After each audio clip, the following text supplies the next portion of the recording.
Pozdravljene, drage besedoljubke in drugi. Dobrodošli znova v Besedi tedna. Nedavno smo izvedeli, da naj bi vladajoča stranka najemala storitve podjetja, ki upravlja z lažnimi profili na spletu. Prek njih objavlja naročniku prijazna mnenja, kot da bi šlo za mnenja resničnih navadnih ljudi. Isti izvajalec naj bi enako delo opravljal tudi za prejšnjo vladajočo stranko. Ja, oblikovanje javnega mnenja skozi javno zavajanje je očitno dober posel. Spletno navijanje v korist te ali one politične opcije seveda ni nič novega. In za potrebe lažje orientacije v tem novem postresničnostnem svetu smo vam pripravili kratek pregled strokovnih izrazov, s katerimi naslavljamo pojav spletnega zavajanja in tako imenovanih lažnih profilov. Nekdo, ki naročnikovo propagando na spletu predstavlja kot svoje lastno mnenje, le to širi po družbenih omrežjih, da bi v korist naročnika skušal vplivati na javno mnenje, se imenuje mnenjač.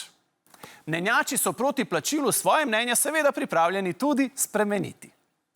Potem je tu nekdo, ki se predstavlja kot pravi novinar, vendar v nasprotju z novinarsko etiko ne išče resnice, temveč poskuša čim lepše zapakirati sponzorirano laž. Takemu novinarstvu rečemo lažurnalizem. Pri tem gre predvsem za to, da je lažna novica čim prej objavljena, čim bolj ažurna in da kot taka prehiti dejstva. Potem pa so tu povsem lažni profili, ki tudi lažejo. Z njimi upravlja prikriti izvajalec. Skupku lažnih profilov, ki na spletu usklajeno lažejo v podporo izbrani politični opciji, s tujko rečemo farma trolov. Na našem inštitutu za koruptivno besedoslovje pa smo našli morda bolj posrečen in predvsem bolj slovenski izraz. V javnosti velja prepričanje, da tovrstni ustvarjalci laži tipkajo skriti v nekakšnih kleteh. Njihov besednjak je zelo preprost, pogosto tudi prostaški. In tu pridemo do besede tedna.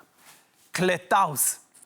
Kletavz je nekdo, ki se skriva za lažnim profilom, preko katerega s prostaškim in nasilnim jezikom, z lažmi, polresnicami in zavajanjem zagovarja svojega pokrovitelja oziroma svojo politično stranko.